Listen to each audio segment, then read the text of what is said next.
The baccarat crystal caught the chandelier's light as it touched Nash Aldridge's lips. Sloane Rivers watched from across the dining room, her heart hammering against her ribs. The CEO of Meridian Industries, the man whose factories had killed her father, was about to drink poison. She should let him. Instead, Sloane found herself moving, weaving between tables of Manhattan's elite.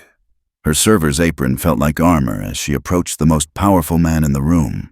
"Don't drink that," she whispered, her hand covering his. Aldridge's steel-gray eyes locked onto hers. His grip tightened around her wrist, strong enough to bruise. "Why?" His voice carried the authority of boardrooms and broken dreams. Sloane's throat went dry. "Because someone in this kitchen wants you dead. Because I'm not a killer. Because my father would have saved you too. Because," she breathed, "I know who you are." The crystal stemware trembled in Sloane's hands as she set down the water glasses, each one catching the amber glow of Constellation's hand-blown chandeliers. The restaurant hummed with its usual Friday night energy, the kind of controlled chaos that separated Manhattan's finest establishments from the pretenders downtown. She'd been working here for 8 months now, long enough to recognize the subtle signs that tonight was different. The way Garrett Thorne, the owner, had personally inspected each table setting. The hushed conversations between the sommelier and the kitchen staff. The fact that every server had been warned twice about absolute perfection. Comment where you're watching from. She could almost hear her father's voice, the way he used to ask about her day from whatever corner of their small Ohio kitchen he was occupying, fixing something that had broken or reading through safety manuals from the steel mill.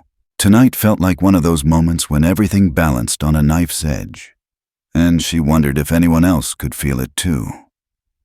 The main dining room stretched before her like a stage set, all cream marble and burgundy leather, designed to make its patrons feel both exclusive and comfortable. Sloane moved between the tables with practiced efficiency, her black uniform pressing against her skin in the way that reminded her constantly of her place in this ecosystem. She wasn't supposed to notice the conversations, the mergers, the acquisitions, the casual mentions of millions that could change entire communities. But she did notice. She noticed everything. The way the man at table 12 dismissed her with a wave when she offered wine pairings. The way the woman at the corner booth looked through her as if she were transparent. The way power moved through this room like an invisible current, crackling between certain people while leaving others, people like her, untouched and unnoticed.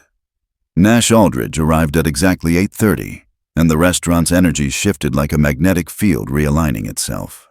Sloane recognized him immediately, though she'd only seen his face in newspaper articles and corporate press releases.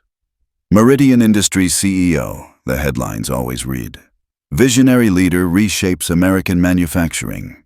She knew other headlines too, the ones buried in local papers that most people never bothered to read. Factory worker dies in preventable accident. Safety violations covered up for profit.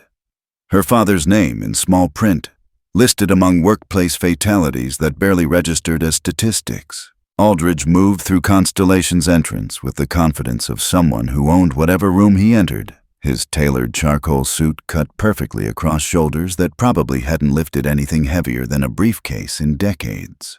Thorne himself emerged from the kitchen to greet Aldridge, all practiced smiles and European charm, guiding him to the private dining alcove that had been reserved for the evening's celebration. The merger, Sloane had overheard earlier. Something about acquiring a smaller competitor. Another victory in corporate warfare that would probably mean more factories closing, more families losing everything. She watched Thorne's deferential gestures, the way he bent slightly at the waist, the way his hands moved as he spoke, painting pictures of culinary excellence and rare vintages.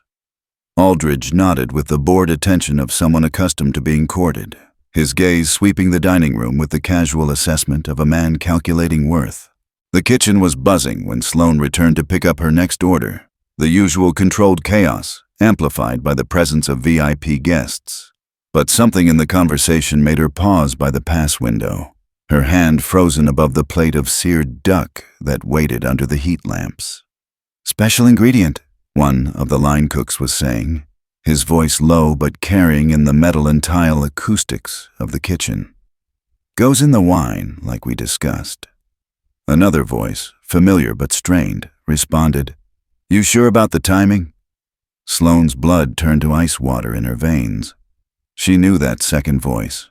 Levi Palmer, one of the few people here who'd ever bothered to learn her name, who'd covered her shifts when she'd been sick, who'd listened when she talked about her father's accident without that glazed look people got when working-class tragedy invaded their comfortable spaces.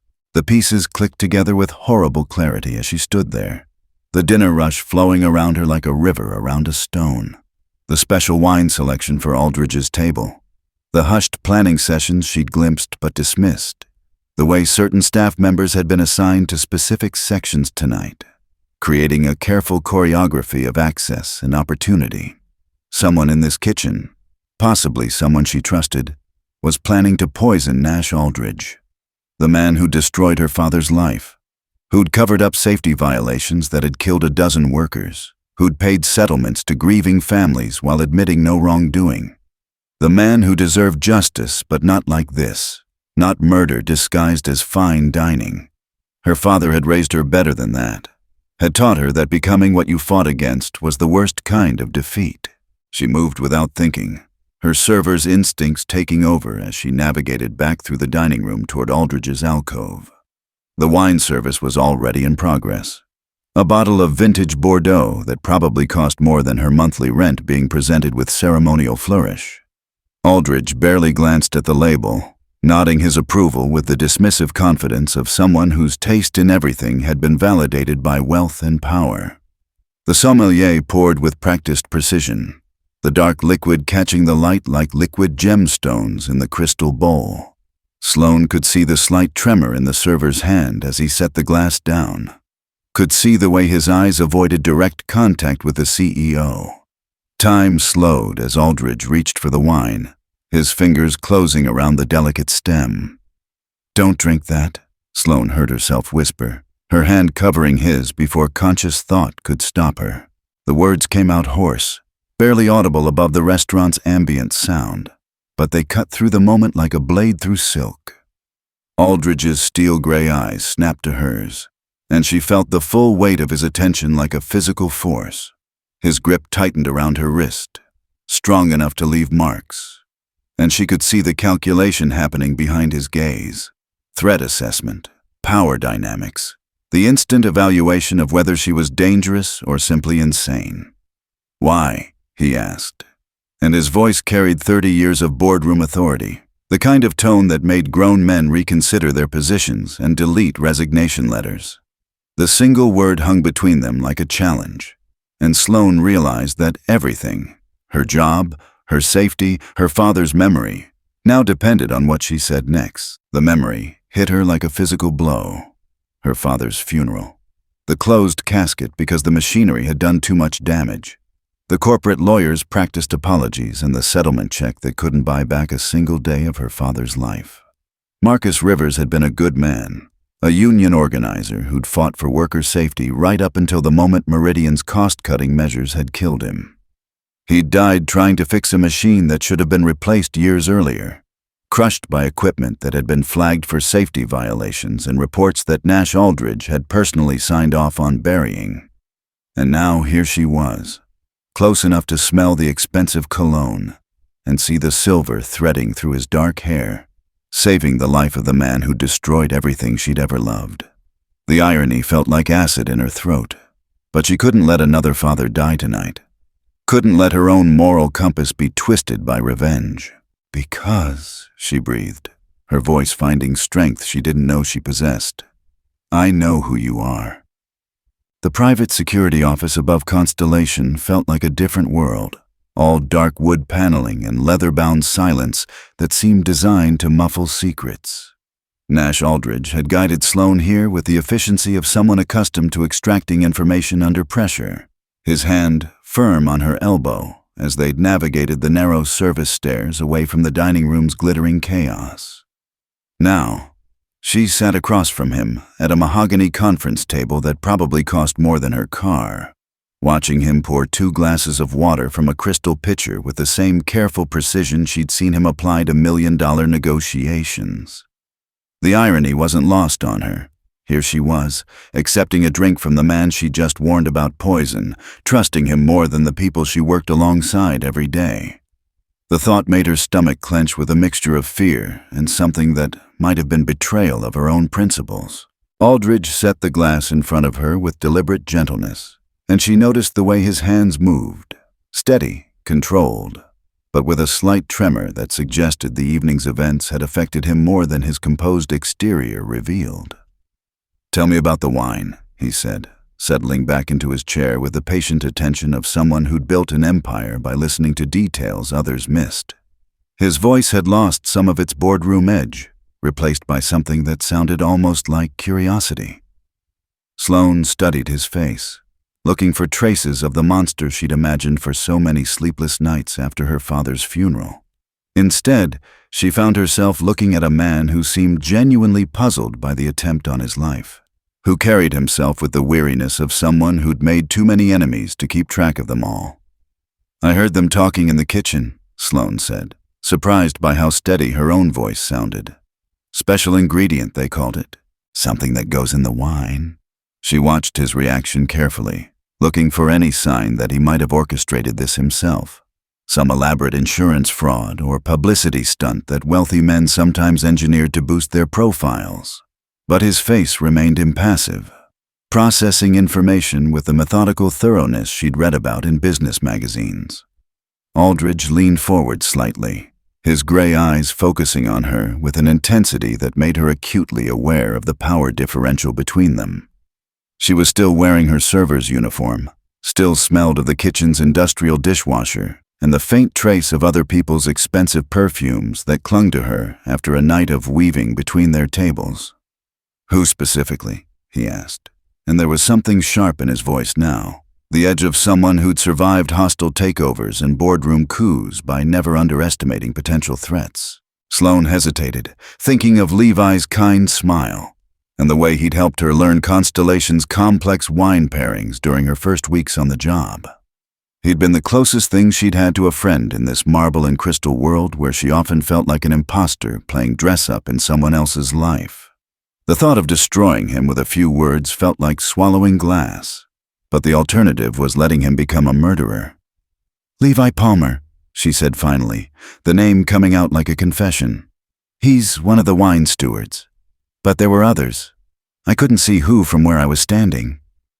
Aldridge pulled out his phone with movements that suggested familiarity with crisis management, his fingers moving across the screen with practiced efficiency. "I'm calling Detective Brooke Sullivan," he said, glancing up at Sloane as if expecting an objection. "She's been investigating some irregularities with my company's safety records. This might be connected." The mention of police involvement sent a chill down Sloane's spine, not because she was afraid of being questioned, but because it made everything suddenly, irreversibly real. There would be statements and evidence collection, background checks that would inevitably reveal her connection to the Marcus Rivers case. The comfortable anonymity she'd maintained for 8 months was about to evaporate like steam from a hot plate. Detective Sullivan arrived within 20 minutes, her presence filling the small office with the kind of no-nonsense authority that came from years of dealing with Manhattan's worst impulses. She was younger than Sloane had expected, probably early 40s, with prematurely silver hair pulled back in a style that suggested efficiency over vanity. Her questions were sharp but not unkind, designed to extract maximum information while putting witnesses at ease. She took notes in a small leather notebook, occasionally looking up to study Sloane's face, as if trying to read subtleties in her expressions. "You said you recognized voices," Sullivan said, her pen poised above the page. "How well do you know the kitchen staff? Any recent conflicts, personality clashes, financial problems you might have observed?" As Sloane answered the detective's questions, she found herself painting a picture of Constellation's hidden dynamics, the resentments and hierarchies that existed below the restaurant's polished surface.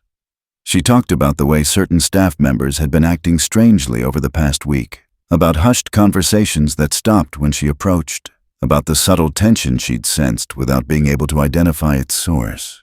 But even as she spoke, she couldn't shake the feeling that she was missing something important, some crucial piece of information that would explain why someone would risk everything to poison Nash Aldridge in such a public, traceable way.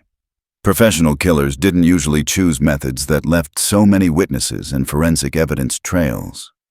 The investigation took on its own momentum as the evening progressed, with uniformed officers quietly evacuating the restaurant and crime scene technicians moving through the kitchen like surgical ghosts.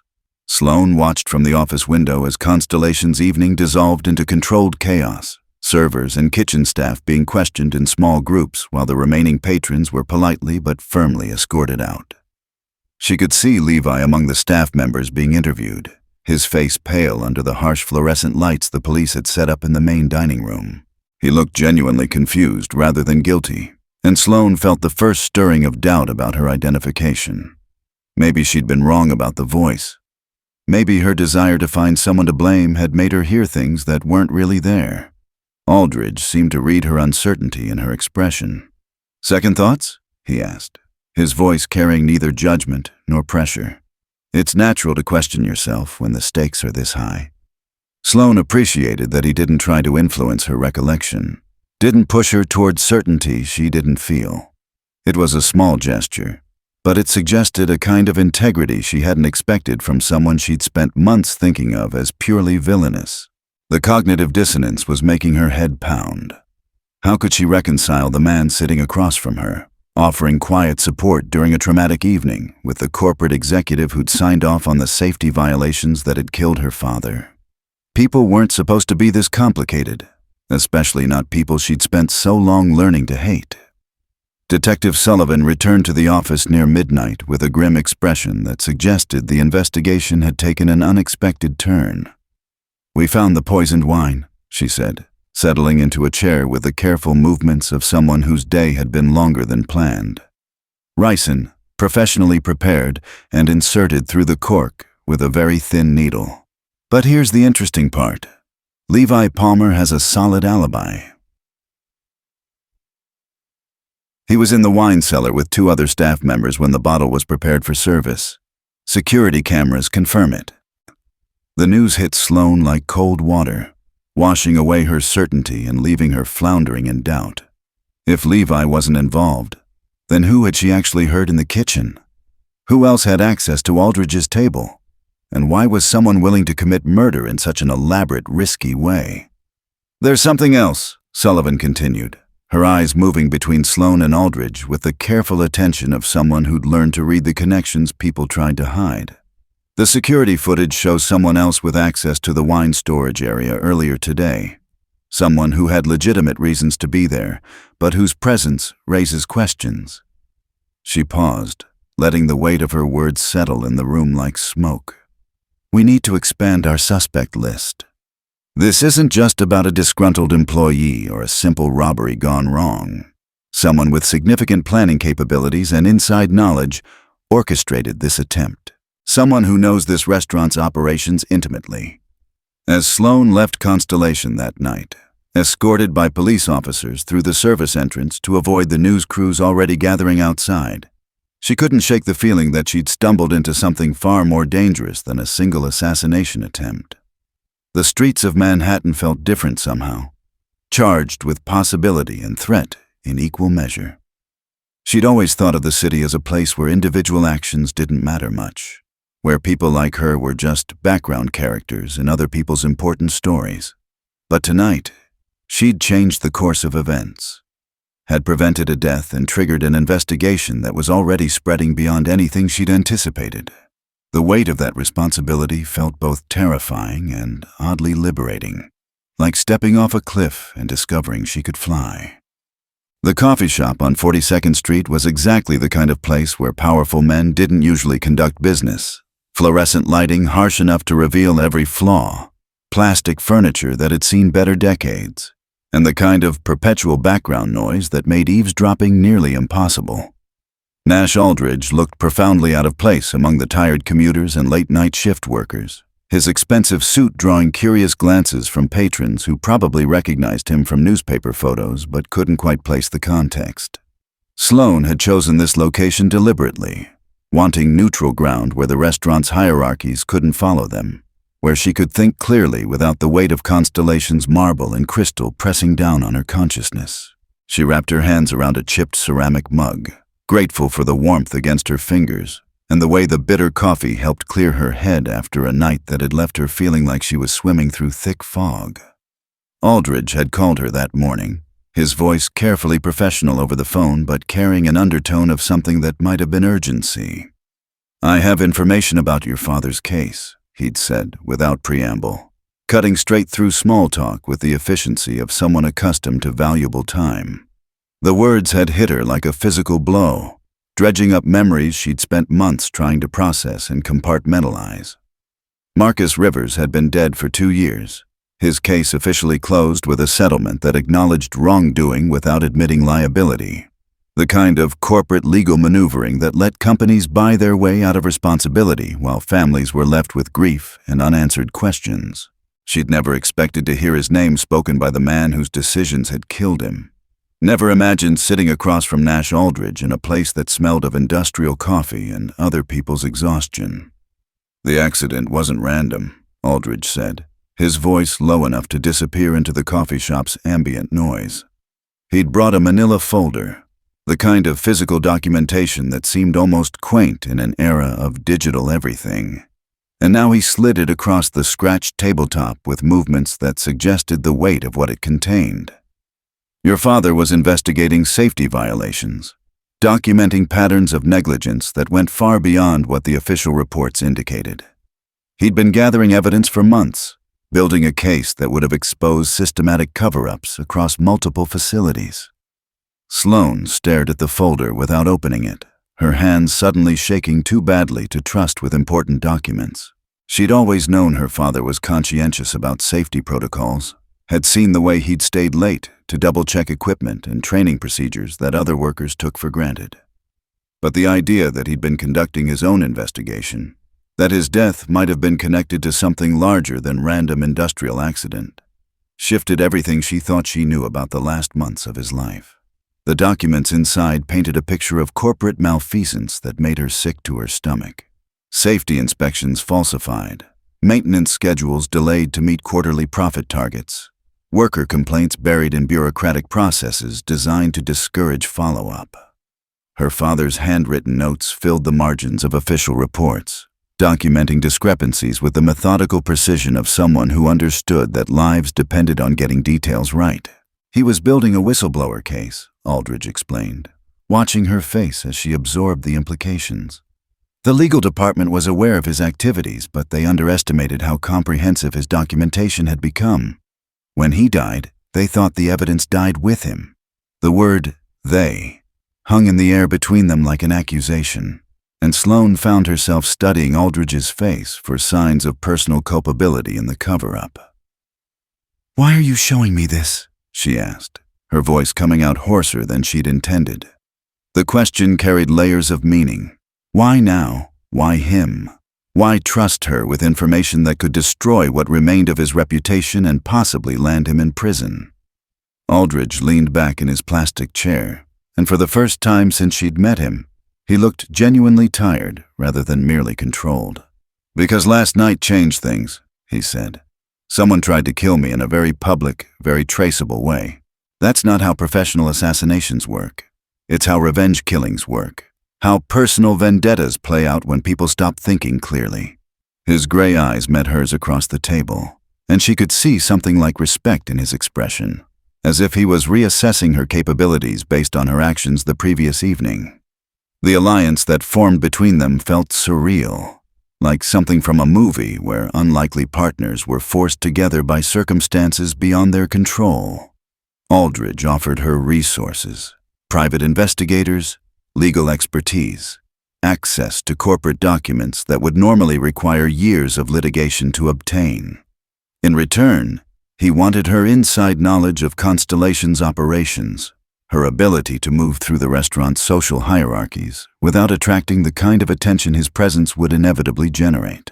"Someone in that kitchen tried to poison me," he said, his voice carrying the hard edge of someone who'd built an empire by eliminating threats efficiently. But more than that, someone chose that specific method for a reason. They wanted it to look like natural causes during a stressful business dinner, which suggests they understand both my medical history and the restaurant's client base. Sloane found herself agreeing to the partnership despite every instinct that told her not to trust the man whose decisions had orphaned her. But her father's documentation had revealed something that changed her perspective. Marcus Rivers hadn't just been a casualty of corporate negligence. He'd been actively fighting the system that eventually killed him. The machinery accident that had crushed him wasn't random mechanical failure, but the predictable result of maintenance delays he'd specifically flagged in his reports. Someone had made the decision to prioritize profit margins over worker safety, knowing that people would die as a consequence. That someone might have been Aldridge himself, or it might have been layers of middle management insulating him from direct responsibility. Either way, her father had died trying to protect other workers, and she owed it to his memory to finish what he'd started. The restaurant felt different when she returned to work the next evening, as if the previous night's events had shifted its fundamental architecture in ways that weren't immediately visible. Garrett Thorne greeted her with the kind of solicitous concern that felt slightly too practiced, asking about her well-being and suggesting she take a few days off to recover from the trauma of witnessing a police investigation. His accent seemed more pronounced than usual, his European charm deployed with the strategic precision of someone managing a crisis that threatened his carefully cultivated reputation. Sloane accepted his concern graciously while cataloging every detail of his behavior, looking for signs of nervousness or guilt that might explain why someone had chosen his restaurant as the venue for attempted murder. The staff moved differently too, conversations stopping when she approached, glances exchanged over wine glasses and soup bowls that carried meanings she couldn't decode. Levi Palmer was back at work, cleared by the police, but obviously shaken by his brief status as a murder suspect. He sought her out during the dinner prep, his usually cheerful demeanor replaced by something that looked like hurt confusion. "I can't believe you thought I could do something like that," he said, his voice carrying genuine pain that made her chest tight with guilt. Sloane wanted to explain about the voices she'd heard, about the impossible position she'd found herself in, but the words felt inadequate against his wounded trust. Instead, she focused on the growing certainty that she'd been wrong about more than just Levi's involvement, that the real conspiracy was larger and more sophisticated than anything she'd initially imagined. The evening service proceeded with the kind of forced normalcy that felt like performance art, everyone playing their assigned roles while being acutely aware that the script had fundamentally changed. Sloane moved through her section with heightened awareness, studying every interaction for signs of the planning and coordination that had nearly resulted in murder. She found herself cataloging details she'd previously ignored: which staff members had access to wine storage, who controlled table assignments, how information flowed through the restaurant's informal communication networks. The work she'd done unconsciously for months suddenly felt like active investigation, and she realized that Aldridge had been right about her unique position within Constellation's ecosystem. She was invisible in the way that service workers often were, present but overlooked, trusted with access but not with agency. The realization that someone was watching her came gradually, like awareness of a low-grade fever that had been building all evening. It started with the feeling of eyes on her back during routine tasks, progressed to noticing the same faces in her peripheral vision more often than random chance would explain. By the time she understood that she'd become a target rather than just a witness, it was already too late to simply walk away from the situation she'd stumbled into. Someone had tried to kill Nash Aldridge using her workplace as the venue, and now they knew she could identify voices and faces, could connect patterns that might lead investigators to uncomfortable truths. The coffee cup that shattered when she picked it up, hairline cracks that shouldn't have been visible, sent a clear message about how easy it would be to arrange another accident in a place full of sharp knives and boiling liquids. The basement of Constellation existed in a world completely removed from the restaurant's elegant dining rooms, a maze of industrial pipes and storage areas that hummed with the mechanical heartbeat of commercial kitchen equipment. Sloane had discovered the hidden door entirely by accident, following the sound of voices during what should have been an empty shift change.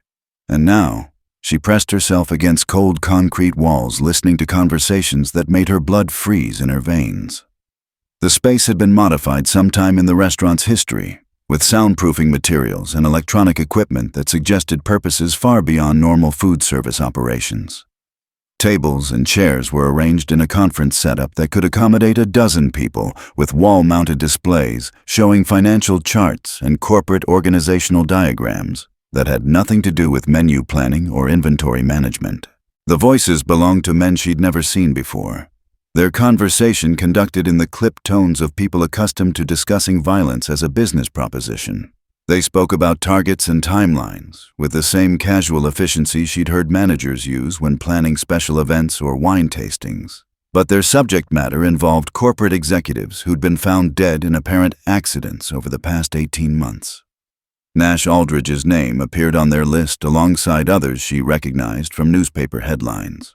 A pharmaceutical CEO who'd died in a skiing accident, a defense contractor who'd suffered a heart attack during a congressional hearing, an environmental regulator who'd been killed in what appeared to be a random mugging. The pattern was invisible unless you were looking for it, spaced out over time and geography in ways that prevented any single investigation from connecting the dots. Detective Sullivan's information had been incomplete, Sloane realized with growing horror. Constellation wasn't just a money laundering operation. It was a coordination center for a network that specialized in making inconvenient people disappear in ways that looked like natural causes or random crimes. The restaurant's reputation and clientele provided perfect cover for intelligence gathering, allowing operatives to study their targets' habits and vulnerabilities in a setting where surveillance felt like hospitality. Rich men came here to celebrate deals and display their wealth, never suspecting that their conversations were being recorded or that their medical histories were being compiled for future reference. The wine cellar's climate control systems had been modified to house servers that collected and analyzed data about every patron who'd ever made a reservation. She photographed everything she could with her phone, her hands shaking as she tried to capture evidence while remaining invisible in shadows that felt increasingly insufficient.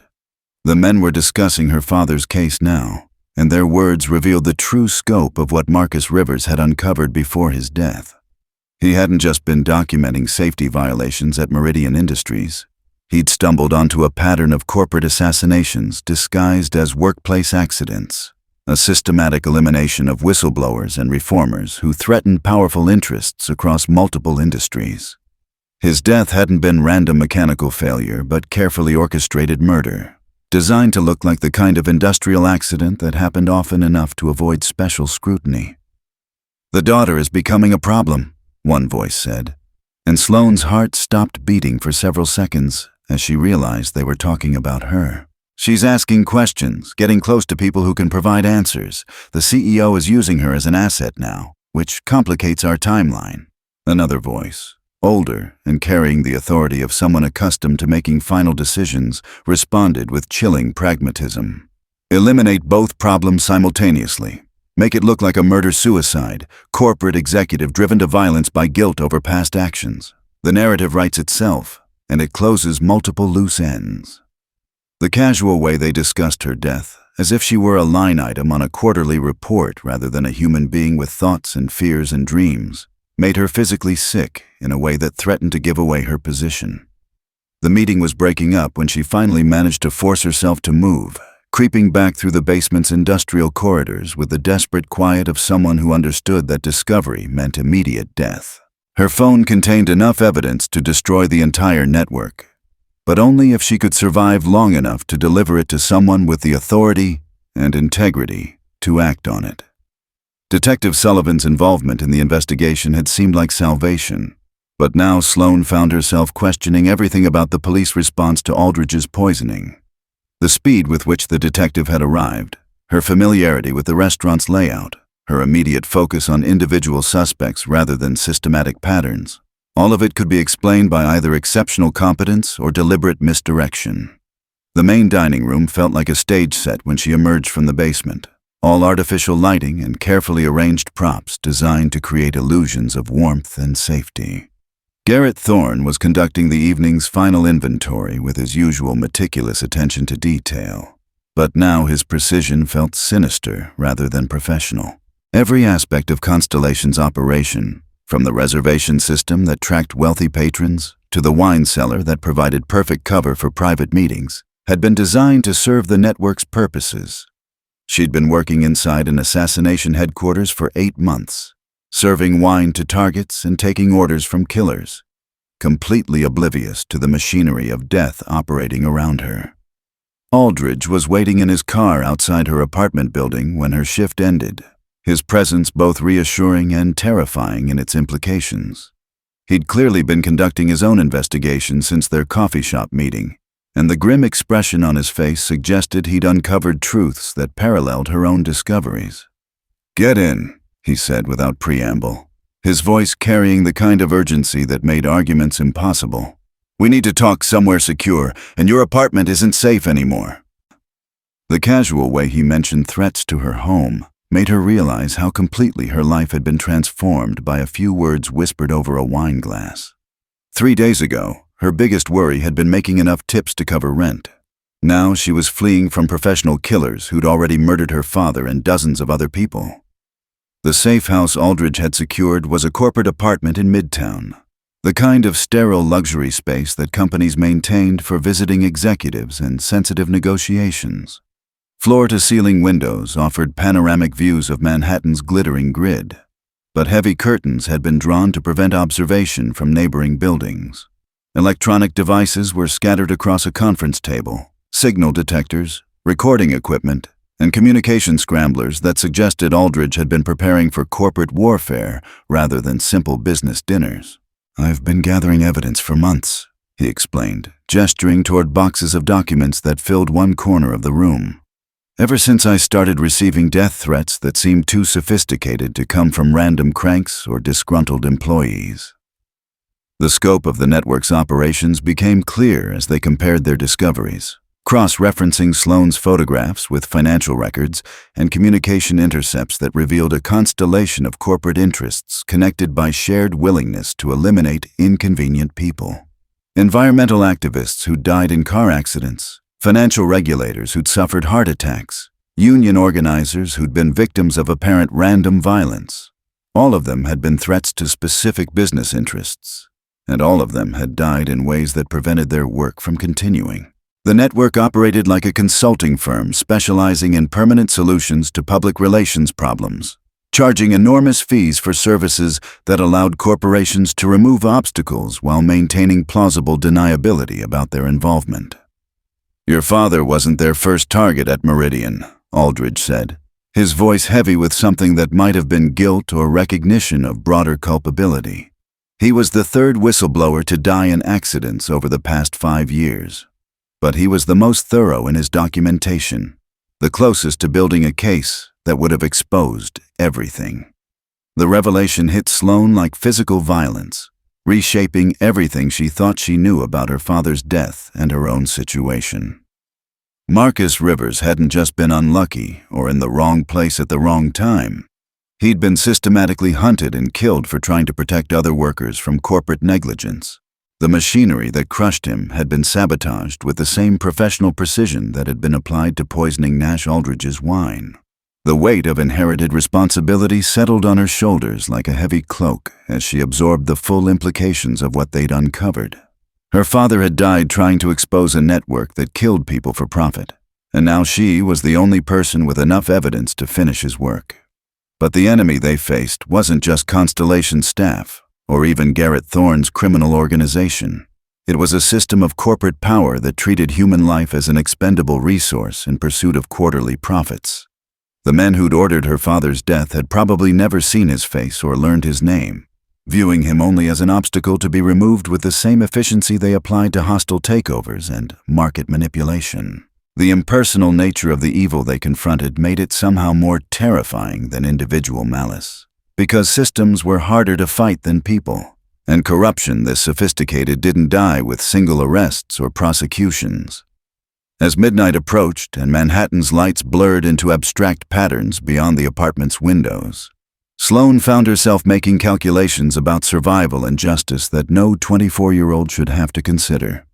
The evidence they'd gathered could destroy the network, but only if they could deliver it to authorities who weren't already compromised by the same interests they were trying to expose. Detective Sullivan's involvement looked increasingly suspicious in light of what they'd learned, and federal agencies might be infiltrated by the same corporate influences that had protected the network for years. The paranoia felt justified but exhausting, turning every potential ally into a possible threat and every safe space into a potential trap. Tomorrow would bring new dangers and difficult choices about who to trust with information that could either save lives or result in their own immediate deaths. The encrypted phone Aldridge had given her buzzed with urgent messages as Sloane made her way through Central Park in the pre-dawn darkness, each notification carrying coordinates and instructions for a meeting that felt more like a military operation than restaurant employee consultation. The cold October air cut through her jacket with the kind of sharpness that made thinking difficult, but it also provided the clarity she needed to process the night's revelations about Detective Sullivan's true loyalties. The recording device hidden in Sloane's server apron had captured enough incriminating conversation to expose the detective's role in covering up the network's activities, but it had also revealed the depth of law enforcement corruption that made traditional channels of justice impossible to access. She'd spent months trusting in systems that were designed to protect people like her, never realizing that those same systems had been compromised by the interests they were supposed to regulate.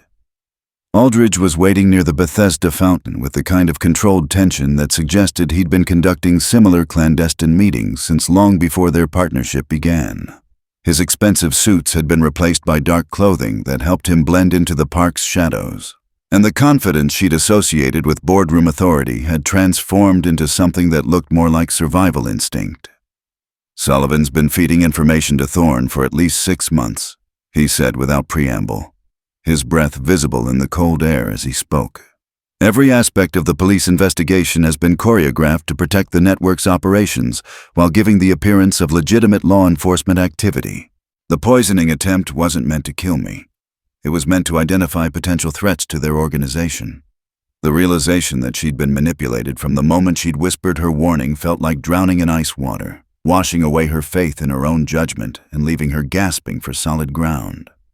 Every choice she'd made since that night at Constellation had been anticipated and planned for by people who understood human psychology better than she understood her own motivations. Her decision to warn Aldridge, her cooperation with Detective Sullivan, her growing trust in the CEO she'd once hated, all of it had been guided by invisible hands toward outcomes that served the network's interests.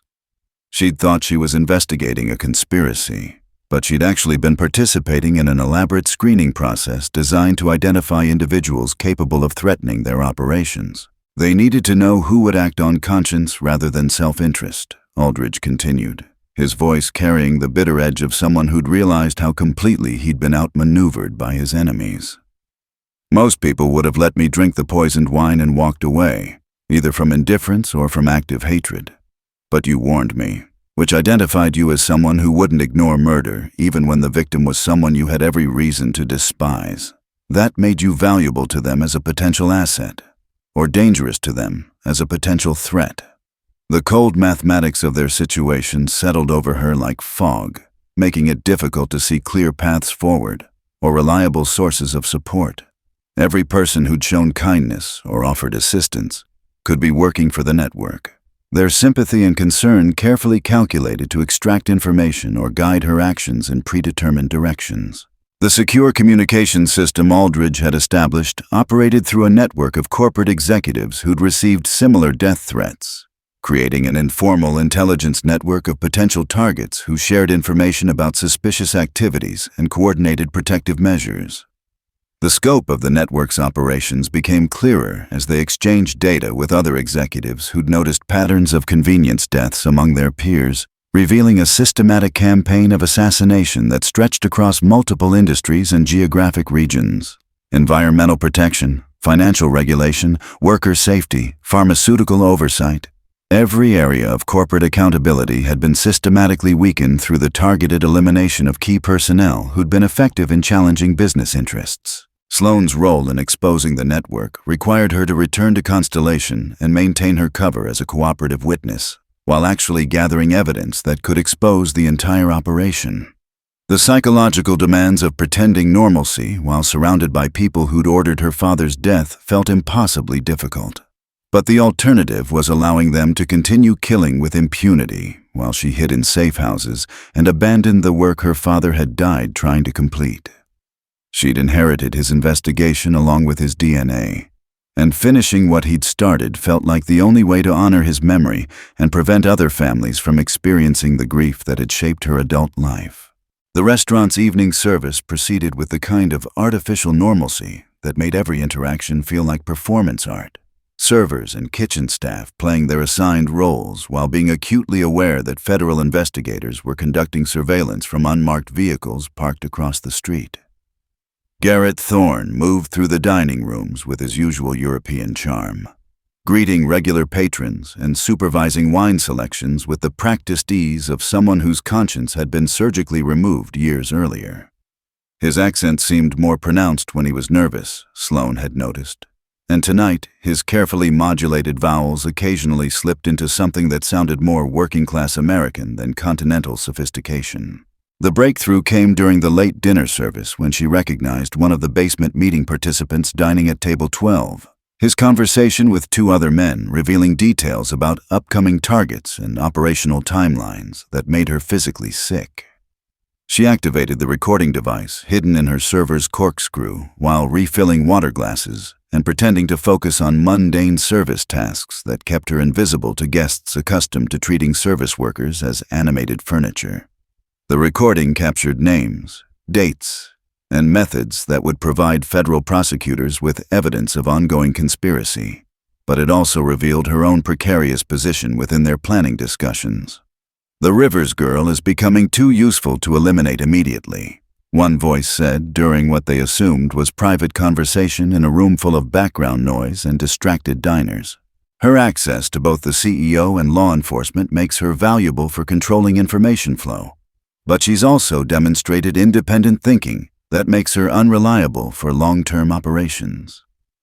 The casual discussion of her utility and eventual disposal felt surreal, like overhearing people debating the maintenance schedule for office equipment rather than the life and death of an actual human being. The dehumanization was probably necessary for their psychological health, she realized.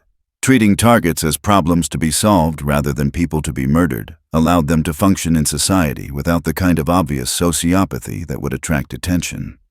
Detective Sullivan's arrival during the evening's final service confirmed her role in the network's operations, but also provided an opportunity to feed false information that could disrupt their planning and create opportunities for federal intervention. Sloane maintained her cooperative witness facade while carefully controlling what intelligence she shared, using her supposed emotional trauma to explain inconsistencies in her recollections and gradually leading the detective toward conclusions that would serve their investigation rather than the network's interests.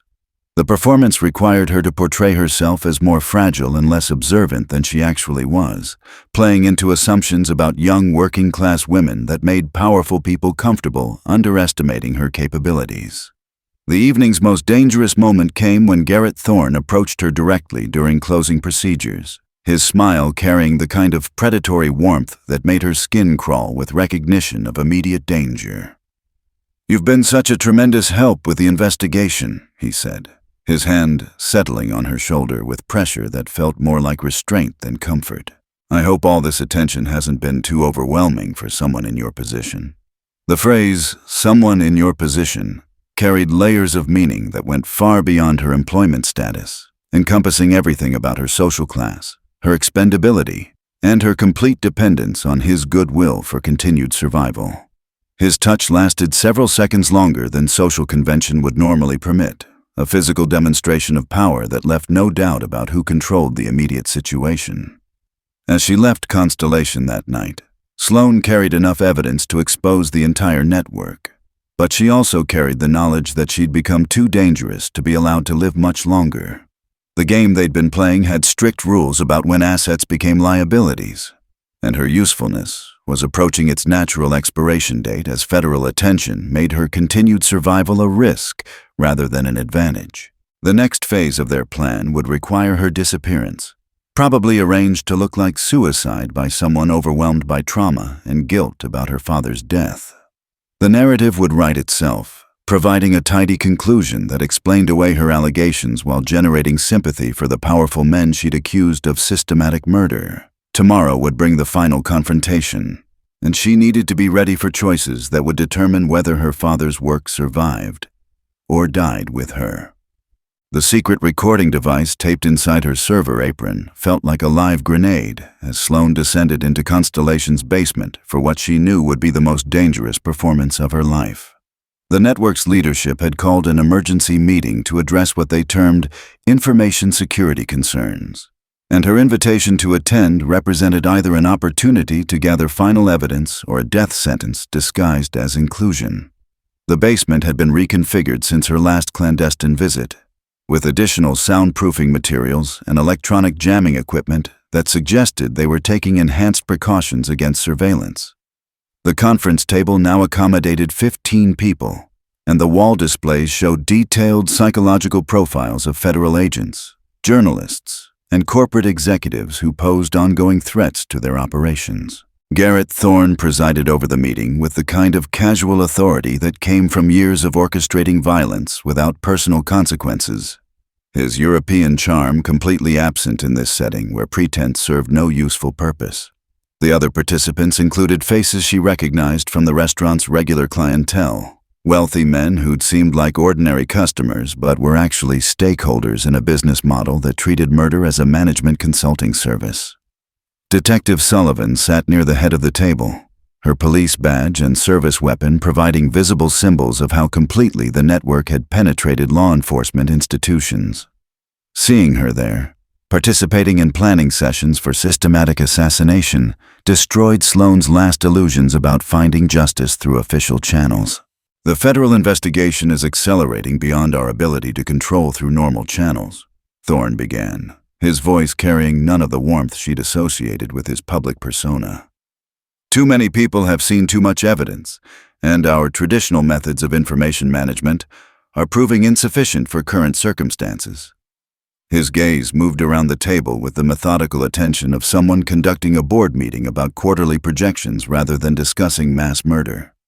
The clinical language he used, information management, traditional methods, current circumstances, created psychological distance from the reality of what they were planning, allowing participants to frame systematic killing as business strategy rather than moral abomination.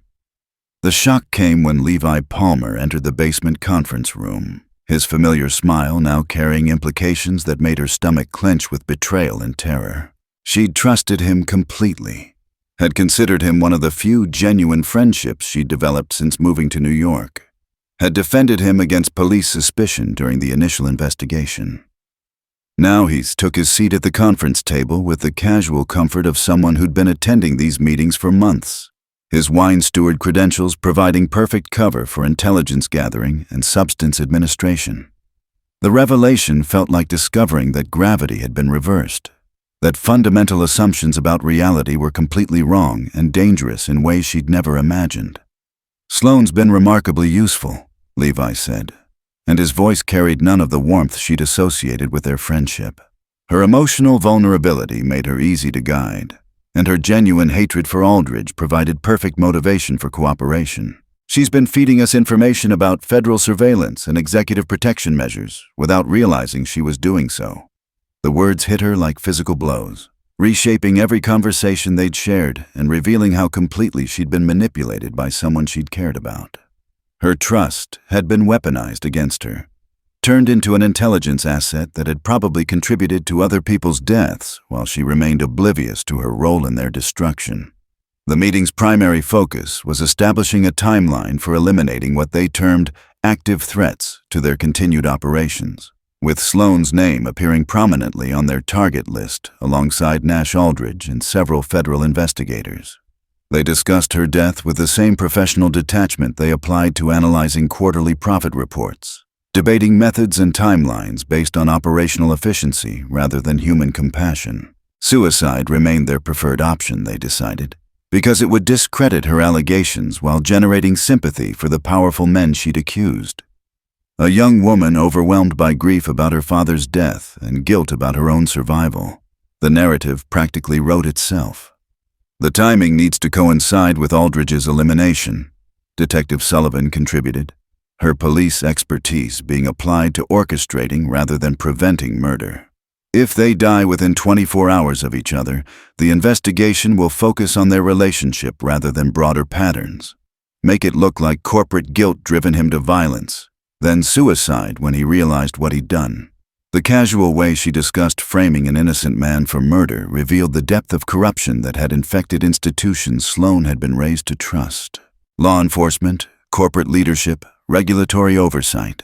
All of it had been compromised by interests that viewed human life as an obstacle to profit rather than something deserving protection. Sloane forced herself to remain perfectly still during their planning discussion, knowing that any sign of surprise or emotional reaction would reveal her true loyalties and result in immediate execution. The recording device continued capturing evidence that could destroy their entire operation, but only if she survived long enough to deliver it to authorities who weren't already compromised by the same interests they were fighting. Her father's investigation had reached similar conclusions before his death, she realized. He'd probably sat in meetings like this one, listening to his own murder being planned while pretending to be a cooperative asset. The parallel felt like inheriting not just his work, but his courage, his willingness to risk everything for the possibility that justice might eventually prevail. The meeting's conclusion established her execution for the following evening, disguised as a suicide in her apartment that would be discovered by concerned coworkers when she failed to report for her shift. Levi volunteered to handle the practical details, his familiarity with her routines and access to her living space making him the logical choice for what they euphemistically called Operation Cleanup. The betrayal felt complete now. The person she'd trusted most would be the one to kill her, using intimate knowledge of her habits and vulnerabilities against her in the most final way possible. The relationship she'd valued as one of the few genuine connections in her isolated urban existence had been a surveillance operation from its inception, designed to gather intelligence for her eventual elimination. As the meeting dispersed and participants returned to their various cover identities, Sloane remained in the basement long enough to photograph additional documents that had been left on the conference table. The organizational charts revealed connections between corporate executives, law enforcement officials, and political figures that explained how the network had operated with impunity for years. Environmental protection, financial regulation, worker safety, pharmaceutical oversight. Every area of corporate accountability had been systematically weakened through targeted assassinations that eliminated effective reformers while appearing to be unrelated accidents or natural deaths. The walk back to her apartment felt like a death march. Every shadow potentially concealing surveillance operatives, and every passerby a possible threat sent to monitor her final hours of life. Manhattan's usual energy seemed muted somehow, as if the city itself sensed the violence being planned within its boundaries. She'd grown up believing in systems and institutions that protected innocent people from powerful predators. But tonight she'd learned that those same systems had been captured and corrupted by the very interests they were supposed to regulate. The recording device in her possession contained enough evidence to expose everything, but delivering it safely would require surviving until morning and finding federal agents who hadn't been compromised by the network's influence. The apartment building's lobby felt like foreign territory as she entered it for what might be the last time. Every familiar detail now charged with implications about tomorrow's violence. Levi would come here in 24 hours with keys she'd trusted him with, entering her private space with the intention of staging her death to look like suicide. The intimate knowledge of her routines that had made their friendship feel special would be turned against her with lethal precision, transformed from emotional connection into operational intelligence. Tonight was her last opportunity to finish her father's work and expose the network that had killed him. But it was also her last night of life unless she could find a way to survive what they'd planned for her. The recording device felt heavier in her hands as she climbed the stairs, weighted with the responsibility of inherited justice and the terrible possibility that she might fail to deliver it. The live stream began at exactly 9 p.m., broadcasting from Constellation's main dining room to social media platforms across the globe. with the kind of technical sophistication that only unlimited corporate resources could provide. Sloane stood behind the restaurant's central podium, the same position from which Garrett Thorne had welcomed distinguished guests for years, now transformed into a platform for exposing systematic murder that had been disguised as fine dining and hospitality. The irony felt appropriate, using the network's own infrastructure to destroy them, turning their carefully constructed facade into the stage for their public destruction. Every camera angle had been chosen to capture both her testimony and the faces of conspirators who'd believed themselves safely hidden behind corporate titles and institutional authority. Nash Aldridge flanked her right side, his presence lending credibility to allegations that might otherwise be dismissed as the fantasies of a traumatized service worker seeking attention through outrageous claims. His transformation from suspected enemy to reluctant ally had required both of them to abandon assumptions about corporate responsibility and personal culpability that had shaped their worldviews for decades. The evidence they'd gathered together painted a picture of systematic assassination that stretched far beyond individual malice or corporate negligence, revealing instead a business model that treated murder as a consulting service for clients who needed inconvenient people eliminated permanently. The scope of their operations made traditional prosecution almost impossible, requiring public exposure that would create political pressure for investigations too visible to suppress or corrupt.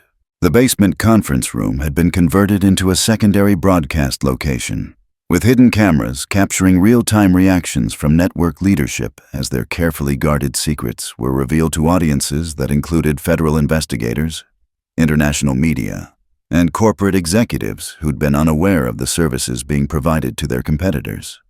Detective Sullivan's face showed the kind of pale shock that came from realizing her pension and reputation were about to disappear along with her freedom, while Garrett Thorne maintained his composure with the professional detachment of someone who'd planned for this contingency and had resources prepared for immediate escape from jurisdiction.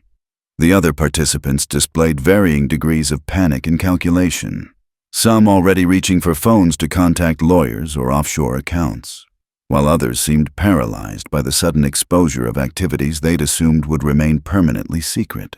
"My father was Marcus Rivers," Sloane began, her voice carrying clearly through audio equipment that had been installed to ensure every word reached its intended audience without technical interference.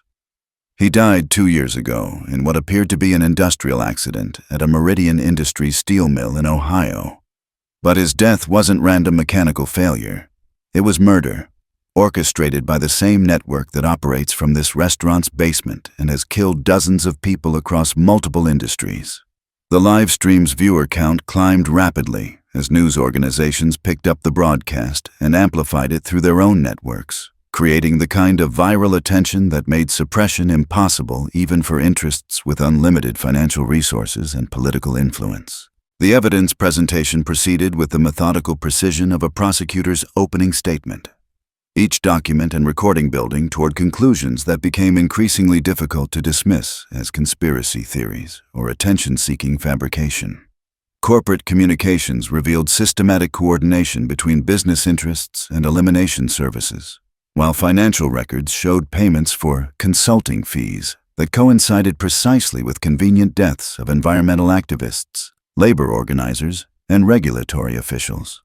The pattern was invisible unless you were looking for it, but once revealed, it explained years of mysterious accidents and natural deaths that had consistently benefited specific corporate interests while appearing to be random tragedies. Levi Palmer's role in the network required the most detailed explanation, because his betrayal represented the kind of personal manipulation that audiences could understand more easily than complex financial conspiracies. The recordings of his basement meeting participation provided evidence of systematic deception that had extended over months, with their friendship being orchestrated to gather intelligence about her habits and vulnerabilities while providing emotional support that made surveillance feel like genuine human connection. The revelation that he'd volunteered to kill her personally, using keys and access she'd trusted him with, demonstrated the network's willingness to weaponize basic human needs for companionship and trust against their targets. The federal response came faster than anyone had anticipated, with coordinated raids on network facilities occurring simultaneously as the broadcast continued and evidence mounted beyond any reasonable standard of legal denial. Helicopter sounds became audible through the restaurant's windows as tactical teams surrounded the building, while similar operations unfolded at corporate offices and private residences across multiple states. The network's influence within law enforcement had been extensive but not complete, and the public nature of the exposé created political pressure that made cover-ups impossible, even for interests with decades of experience in managing inconvenient revelations through official channels. Detective Sullivan made her choice with the kind of calculated self-interest that had probably guided most of her career decisions, switching sides visibly as federal agents entered the basement conference room and placed participants under arrest. Her police credentials provided valuable intelligence about which other law enforcement officials had been compromised by network influence. But her cooperation came too late to preserve her reputation or avoid prosecution for her role in covering up systematic murder. The irony of watching someone who'd spent months orchestrating their elimination now desperately offering testimony to save herself felt satisfying in a way that surprised Sloane with its intensity. Garrett Thorne's arrest required more dramatic intervention, as he'd activated escape protocols that involved false identities and offshore resources prepared for exactly this kind of exposure emergency.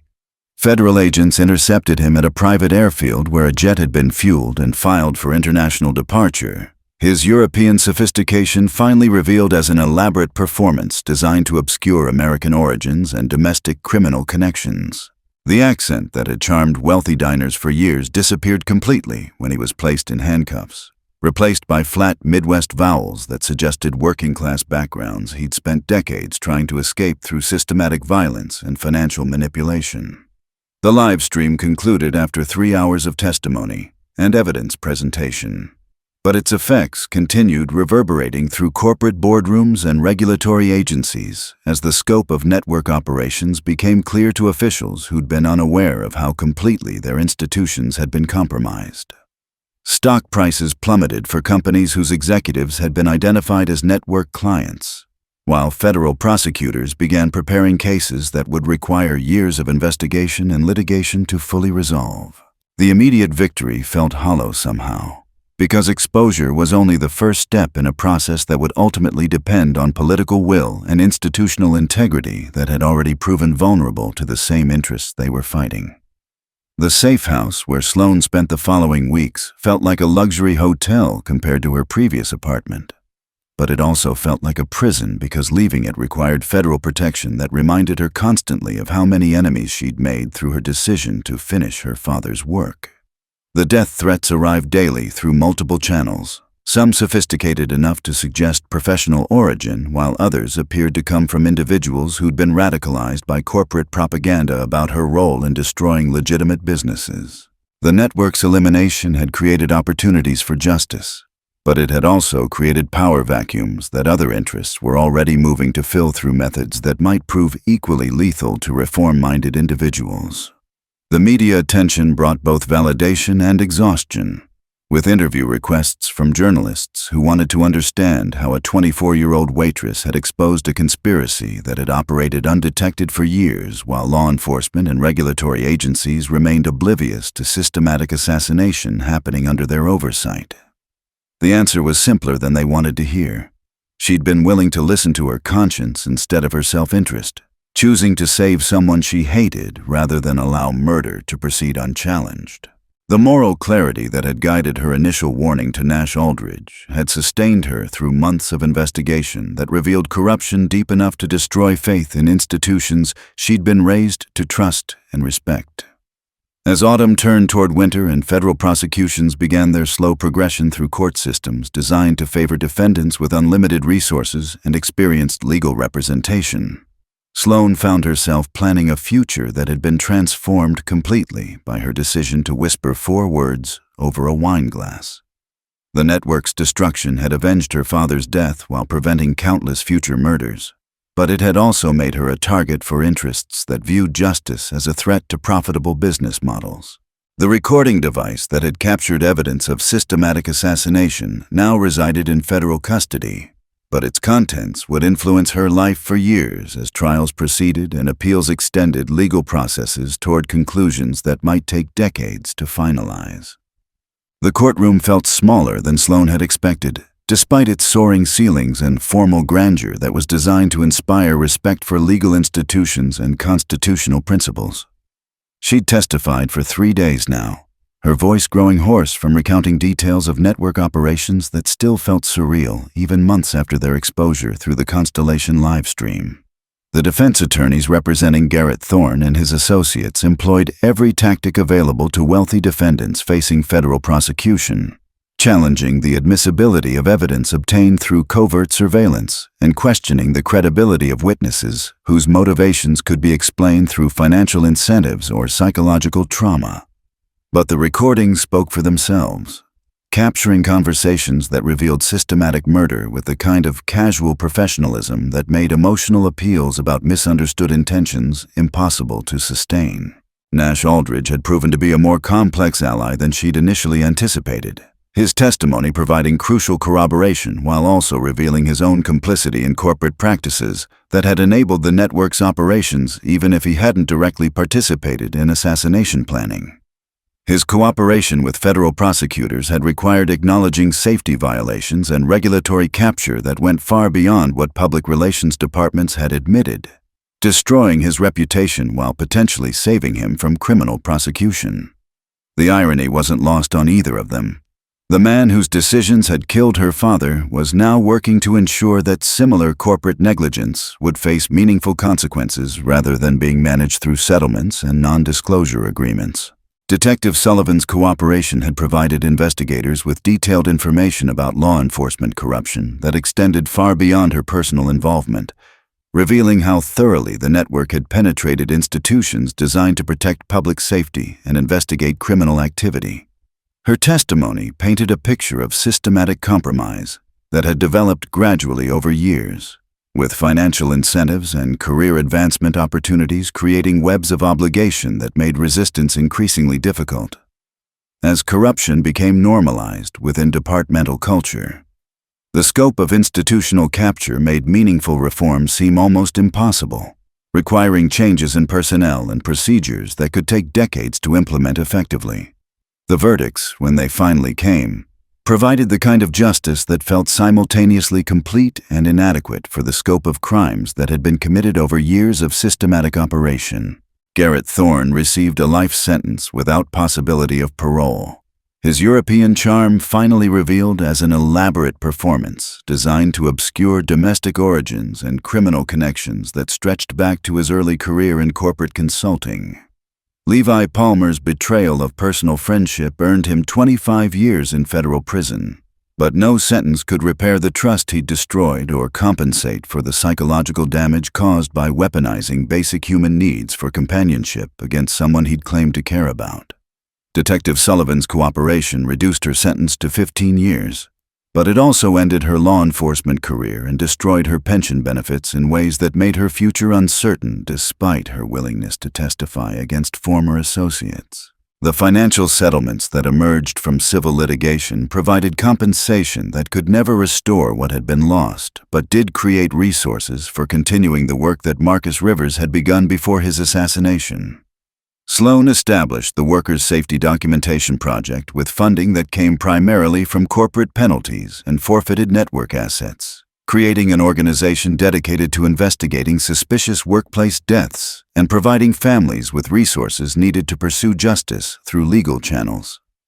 The project's mission extended far beyond individual cases to address systematic patterns of corporate negligence that used worker deaths as acceptable costs for maintaining profit margins in competitive industries. The restaurant she opened in her father's hometown carried his name and served the kind of honest, simple food that reflected working-class values she'd learned during a childhood spent in communities where people took care of each other because institutional support was often absent or inadequate. Rivers' family kitchen operated as both business and community center, providing meeting space for union organizers and safety advocates while employing people whose backgrounds included criminal records or immigration complications that made traditional employment difficult to obtain. The profits were modest, but sufficient to sustain operations while demonstrating that ethical business practices could succeed even in industries notorious for exploiting vulnerable workers. The federal investigations that emerged from the Constellation exposé continued expanding as prosecutors followed financial connections that revealed additional networks operating in different industries with similar business models based on eliminating inconvenient people through methods designed to avoid detection. Environmental protection, pharmaceutical oversight, financial regulation, food safety, nuclear security. Every area of corporate accountability had been systematically weakened through targeted assassinations that eliminated effective reformers while appearing to be unrelated accidents or natural deaths. The scope of institutional capture required congressional hearings and regulatory reforms that would take years to implement effectively. The death threats never completely stopped, arriving sporadically through various channels as new interests recognized her potential to expose additional corruption or inspire other working-class individuals to challenge powerful institutions through direct action rather than traditional political processes. Federal protection had been reduced as immediate threats diminished, but private security remained necessary when traveling or appearing at public events where corporate retaliation could be disguised as random violence or individual extremism. The constant awareness of danger had become part of her daily reality, influencing decisions about where to live and work in ways that reminded her constantly of the price paid for choosing conscience over compliance.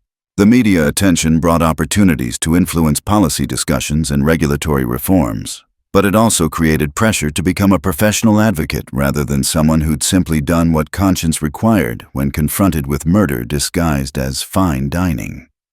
Interview requests and speaking invitations arrived daily from organizations that wanted to use her story to advance various political agendas, but she'd learned to be selective about platforms that genuinely supported worker safety rather than simply exploiting her experience for fundraising or publicity purposes. The distinction was often subtle but crucial, because associating with groups that prioritized ideology over practical reform could undermine efforts to build broad coalitions capable of challenging corporate power effectively. The anniversary of her father's death had become a day of reflection rather than pure grief, marked by visiting his grave in Ohio and reviewing progress made toward the goals he'd died pursuing. The Workers' Safety Documentation Project had investigated over 200 suspicious workplace deaths in its first year of operation, providing families with resources needed to pursue justice, while building databases that revealed patterns of corporate negligence across multiple industries. The success felt meaningful but incomplete, because systematic change required political will and institutional commitment that remained uncertain despite public attention generated by the network's exposure. The small house she'd purchased near River's family kitchen represented stability she'd never experienced during years of moving between cities and jobs while trying to process grief and find purpose after her father's death.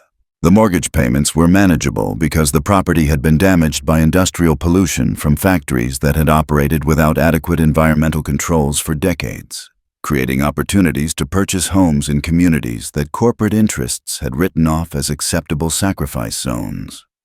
The irony of benefiting from environmental damage caused by the same interests she'd fought felt uncomfortable, but it also provided motivation to continue working for reforms that would prevent similar communities from being destroyed by industrial negligence. The future remained uncertain in ways that reflected both progress made and challenges still ahead, because exposing one network had revealed how many others operated with similar impunity across different industries and geographic regions. The recording device that had captured evidence of systematic assassination now served as a symbol of what individual conscience could accomplish when supported by adequate resources and institutional protection. But it also demonstrated how vulnerable reform efforts remained to interests with unlimited financial resources and decades of experience in suppressing inconvenient truths. The work her father had begun would require generations to complete, but each small victory created foundations for broader change that might eventually transform systems that currently treated human life as an expendable resource in pursuit of quarterly profit targets. As winter approached and the first snow began falling on Ohio fields where her father had grown up during an era when industrial work provided middle-class security rather than exposure to systematic negligence, Sloane found herself grateful for the ordinary moments that survival had made possible. Making coffee in her own kitchen, reading books without scanning for threats, planning menus for a restaurant that served food made with ingredients whose origins she could verify personally. These simple pleasures felt revolutionary after months of living under federal protection while testifying against interests that had treated her as a problem to be eliminated rather than a person deserving basic safety and dignity. The wine glass that had started everything now sat empty on her kitchen table, a reminder that individual actions could change the world if conscience proved stronger than convenience, and if enough people chose to speak rather than remain silent when confronted with evil disguised as normal business practice. The end. Where are you watching from? Leave a comment below and let others know that stories of justice and courage matter, especially when they remind us that ordinary people can expose extraordinary corruption when they choose conscience over comfort. Share this story to inspire others who might be witnesses to injustice in their own communities, workplaces, or institutions. Change begins with individual choice to act rather than ignore, to speak rather than remain silent, to stand up rather than step aside when faced with moral clarity.